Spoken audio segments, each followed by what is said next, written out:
Ce que vous avez retenu, là, vous allez venir dire. Le frère Jacques, il faut prendre le micro, voilà. Il donne plus haut. Moi, c'est le deuxième message qui m'a beaucoup touché. Ah, le deuxième message. Les diviseurs. La grande. C'est le troisième message qui a du coup. Le dernier message. Il y a 3 messages. Introduction de l'écoute. Le dernier message. Qui t'a beaucoup touché.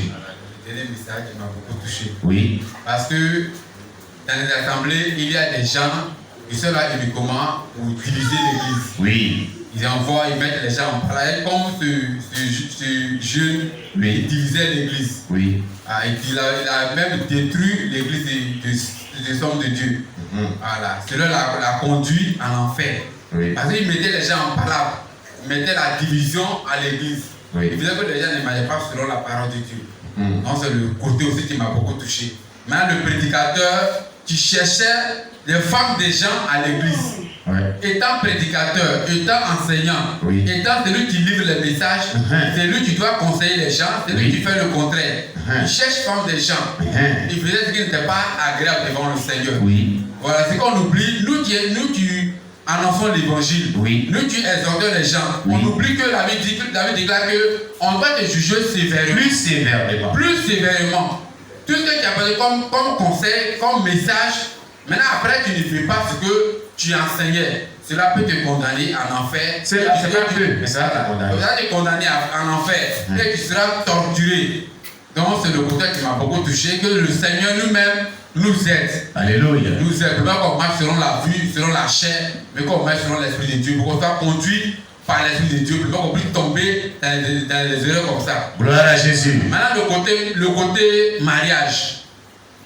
Avant, c'est maintenant, moi j'ai bien compris avec les messages, avec des bruits de mariage. Parce que autant les gens nous parlaient, non, mariage, c'est le jour de ton jour. Voilà, c'est le dernier jour. Il y a un pasteur qui m'a dit ça aussi. Il voulait faire son mariage. Il m'a approché, il m'a dit, ah, le frère Jacques, mon mariage là, ah frère, c'est un jour seulement. Ah, on fait comment? Mais un jour seulement là, est-ce que tu mourrais sur le champ? Cela peut te sauver, peut sauver ton âme. C'est vrai, c'est un jour. Mais est-ce que cela peut te sauver? Déjà que tu prêches sur le message de dépouillement. Lui-même, il prêchait sur le message de dépouillement. Mais depuis ce jour, il a prêché, il a fait le mariage pouillé, il n'a plus la force de parler de dépouillement à l'église. Parce que les gens m'ont dit que ta femme, il a pris des photos, tout ça là. Demain, j'étais assis, puis il montait les photos à sa femme. Ah, comment j'étais belle. Bien jolie là. Ah, ma femme, j'étais belle, hein. Mais jusqu'à aujourd'hui, il n'a plus le courage. Un jour, il me dit, moi, de prêcher le message. Il dit, non, c'est toi qui es le lutteur, c'est toi qui es le père. Et là, tu dois prêcher le dépouillement, c'est pas moi. Parce qu'il sait que ce qu'il a déjà fait là, les gens ont déjà vu l'image, ils ont déjà gagné l'image dans les pensées, dans l'esprit. Donc, il ne peut plus s'élever pour prêcher le dépouillement. Il est déjà condamné. Donc, il n'a plus depuis jusqu'aujourd'hui, il prêche le dépouillement. Tu vois, il vient écouter, tu mets le programme, il vient écouter, il ne prêche plus ça. Parce qu'il sait qu'il s'est réduit dans un faux. Ou ce qu'il ne veut pas faire, il a fait. Il s'est condamné. Voilà. Donc c'est que le côté qui m'a beaucoup touché. On écoute souvent les messages de dépouillement, mais pour l'appliquer, c'est ça qui est dur. Donc Dieu nous fait grâce. Dieu nous fait grâce de faire nos mariages. En tout cas, que Dieu nous aide pour faire un mariage simple qui sera agréable devant Dieu. Alléluia. Il puisse bénir nos mariages. Parce qu'il a dit qu'il y a d'autres mariages qui apportent la malédiction et d'autres mariages qui apportent la bénédiction. Amen. On a beaucoup aussi dans la malédiction. Comme les mariages pouillés, de rouge à lèvres, je ne sais pas comment c'est que je peux dire. Mais en tout cas, on vient assister, on applaudit, on oublie que ce qu'on est en train de faire, ça nous condamne, ça va nous rattraper après. C'est beaucoup, c'est le côté qui m'a beaucoup touché. Alléluia. On acclame le Seigneur Jésus-Christ. Oui, la sœur Zinée, toi aussi. Et non d'ici que tu as retenu. Ils ont tout dit. Et Déborah, c'est la même chose. Tu dégages. Il ne faut pas cacher ton visage. Allez. Qu'est-ce qui t'a touché dans tout ça? Il y a non dit ce qui t'a touché. C'est que tu as retenu. La sœur Anne. Qu'avez-vous retenu? Premier message sur la crainte de Dieu, la sagesse. Deuxième message sur la grande tribulation. Troisième message sur si j'avais su l'église s'est bannie. Attends d'abord. On a un appel ici. L'évangéliste Saon, depuis Paris et depuis la France, Vas-y l'évangéliste. Vous êtes en direct? Allô? Allô? Oui, vas-y l'évangéliste. Oui. Soyez bénis, peuple de Dieu, serviteur. Amen. Dieu vous bénisse. Amen. Ben, pour appliquer ce que les frères et sœurs ont dit tout à l'heure, Oui. après ce que je vais ajouter sur, par rapport au premier message, c'est que, comme le proverbe dit, dans le livre de Proverbes chapitre 1, au verset 7, la parole déclare que la crainte de l'Éternel est le commencement de la science. Amen. Effectivement, nous tous, nous devons donc avoir cette crainte-là, c'est-à-dire nous devons marcher selon la parole de Dieu. Alléluia. Nous devons donc nous atteler donc à mettre la parole de Dieu en pratique, marcher selon l'Esprit de Dieu. Amen. Et ce que je peux ajouter par rapport au deuxième message, ce que j'ai compris, c'est que compte tenu des signes que nous voyons déjà, nous avons vu lors des CDSP que nous appelons chaque mardi et mercredi, nous avons vu qu'il y a beaucoup de choses qui sont en train de se mettre en place par rapport à la venue de l'Antéchrist. C'est ça. Et si ces choses sont en train de se mettre en place, il faut en dire aussi que la venue du Seigneur Jésus est proche. C'est ça.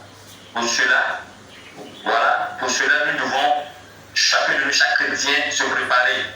Et comme le dit chaque jour, toutefois que nous voyons, vous nécessitez de proposer toujours la sanctification. Amen. Pour que toute personne puisse vraiment se sanctifier, s'apprêter pour l'enlèvement. Amen.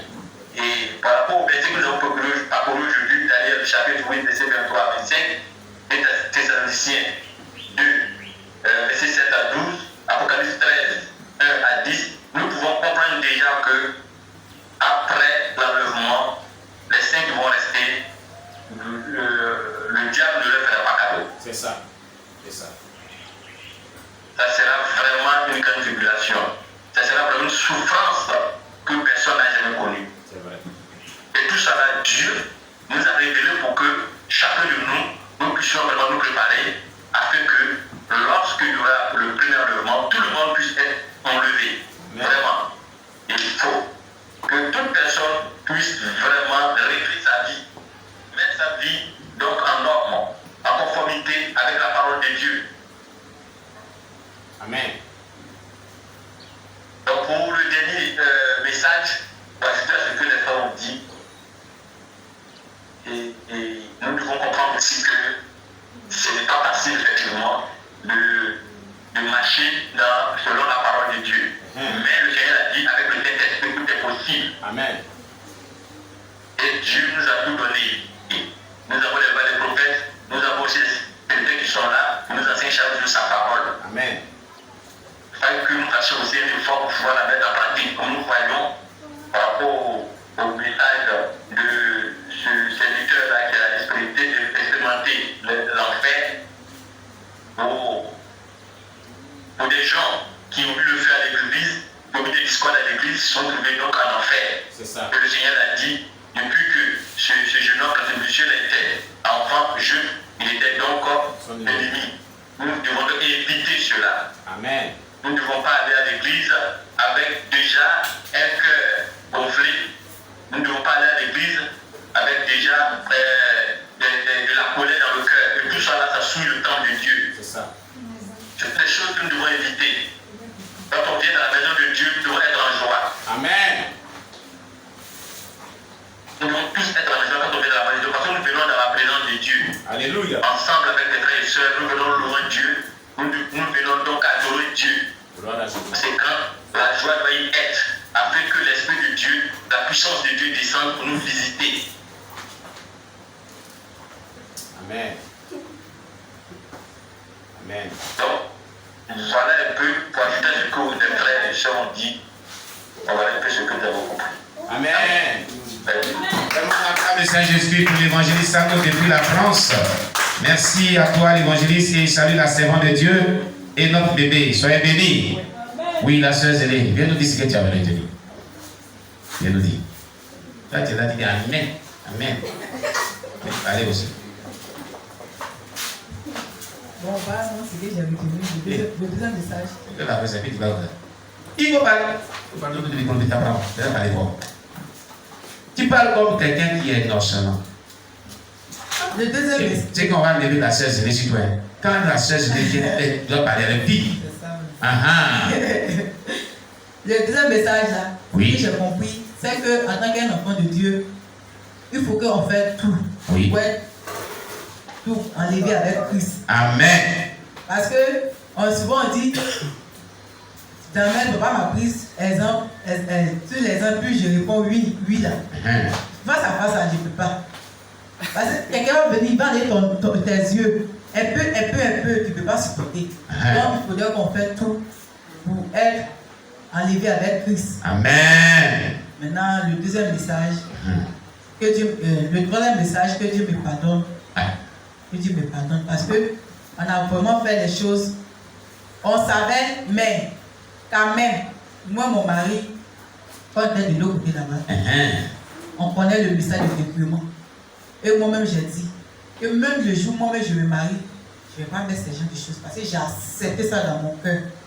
J'ai accepté ça. J'ai accepté le secret, j'ai accepté dans mon cœur. Je ne vais jamais mettre les choses comme ça. Bon, nous, on sait pas aussi. Si tu vas aussi à mariage, tu ne sais pas si ça te condamnait. Je ne sais pas que ça te voilà. Vraiment, je suis allé aussi à un mariage comme ça. Et étant là-bas, le Seigneur m'a montré en vision, comme si la mariée était cadavre. Ah, vous voyez, Dieu lui a montré la mariée était comme cadavre, à cause des parures d'Isabelle qui était sur la mariée. Et je disais, mais aïe, elle vit, et puis tu montres l'image des cadavres. Mais ça veut dire quoi? Le jour du mariage a passé. Deuxième jour, troisième jour, on partait maintenant à l'intercession, mais ça arrivait toujours dans mon esprit. Oui. Ça arrivait tout dans mon esprit, puis je suis resté triste. Et j'ai dit à Jacques, vraiment, ça là, ça me fait bizarre d'être. Et j'ai interrogé Dieu. J'ai interrogé Dieu dans mon cœur. Oui. Et le Seigneur me dit, mais aïe, quand tu es mort, est-ce que tu sais ce qu'on fait sur toi? Quand tu meurs, tu ne sais pas ce qu'on fait sur toi. Si tu as accepté le message de dépouillement, tu as vécu dans la vie, dans la sainteté. Et que tu meurs, s'ils ont mis tout ça sur toi, ça Dieu ne prend pas sa porte. Mais si tu vis et tu sais que ce n'est pas bon, tu mets sur toi, tu es comme cadavre. Voilà ce que Dieu lui a dit. Donc, toutes ces femmes-là qui mettent des paris extérieurs sont comme des cadavres. Et celles qui mettent ces chances des autres qui font faire des mariages, elles sont comme des cadavres. Qu'est-ce que ça veut dire? Comment que Dieu n'a pas nous pardonné? Malédiction qu'on a reçue là-bas, n'a pas enlevé. N'a pas enlevé. Et quand je suis revenu ici, papa m'a dit, quand papa a dit qu'on ne peut plus aller à ces gens de mariage, ma grand-soeur, même père, faisait son mariage, mais je ne suis pas allée. Dieu n'a qu'à prendre sa porte, n'a qu'à avoir pitié. Malédiction qu'on a reçue là-bas, n'a pas enlevé. Parce que tu as commencé à te repentir. Alléluia, on acclame le Seigneur Jésus-Christ. Merci la sœur Zélé. Alléluia. Il y avait des bonnes choses pour ça qu'elle a dans son rêve, elle était assise.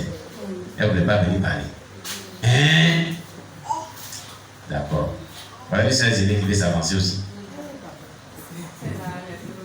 Qui d'autre? Combien ils ont tout dit? Ouais, il y a les gens qui disent ont toujours tout dit. D'accord, donc on va prier. Ah, bien, la sœur Kétia. On acclame Jésus pour la sœur Kétia. Voilà, quand on dit ce qu'elle a retenu, c'est qu'il a beaucoup touché. Voilà. Non, il faut prendre l'autre là. Pas lui, il est très bas, son soin est bas. Voilà, oui, voilà. Amen. Voilà, voilà. Ok. On a pris derrière. On va la sortir. On va prier. Voilà. Puis toi, tu es exceptionnel, il faut aller avec des tu es exceptionnel que nous. Voilà, ça va. Ça va maintenant, voilà. Oui, voilà.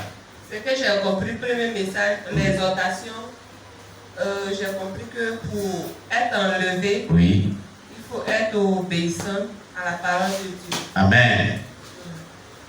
Et puis, deuxième message, oui. nous tous on a. Bon, oui, troisième message, parce que j'ai combiné les deux. D'accord. Troisième message de Chrisley Kibali. Oui. Où il a parlé des avortements. Oui, les avortements. Nous autres, on a. Vraiment, moi-même, là, j'ai fait. Ah, oh, Jésus. Franchement, j'ai fait beaucoup. D'accord. J'ai fait beaucoup. Bon. Je prie toujours, chaque fois que j'ai l'occasion, je prie Dieu, je lui demande pardon pour ses avortements, sans oublier les autres péchés. Amen. Et puis, pour les mariages. Les mariages. Voilà. Quand ma tante s'est mariée, elle a même envoyé les trucs qu'il faut mettre dans les cheveux. Voilà. Dernièrement, il y a une soeur qui s'est mariée. Elle a envoyé des trucs brillants. On dirait on met ça ici, je ne sais pas. Les ajouts. Je ne sais pas. Maintenant, elle a envoyé. Elle dit non, il a envoyé pour vous deux, nous, les deux voisines. Oui. Quand j'ai dit, je ne prends pas. Elle s'est fâchée. Elle dit non. Si il est pris là, il n'est pas apporté. Mais il est prend pour garder là, ce sera. Une faute virtuelle. Voilà. Donc, je ne peux pas prendre. Elle dit non, c'est un cadeau, il fallait prendre. Et puis je dis non, je ne peux pas prendre. Je ne peux même pas prendre même pour te mettre dans ma maison. Alléluia. Elle dit c'est onction de mariage. Onction de mariage, ça là. Maintenant, mon petit frère se marie. Et entend au nord là-bas. Message de dépouillement même là, je n'avais jamais entendu. Même si je n'étais pas chrétienne, je n'avais jamais entendu. Oui. Voilà. Donc, je sais que c'est ce qui sera là-bas. Ah, c'est difficile, je ne sais pas si je ne dois pas aller ou pas. Ah, tu connais que tu ne dois pas aller, c'est pas si tu ne dois pas aller, tu sais que tu ne dois pas aller. C'est pas ta peine de c'est difficile. Tu as attendu Anne ici, sa soeur s'est mariée, elle n'est pas partie. Moi-même, il est ma cousine. Voilà, mon oncle qui est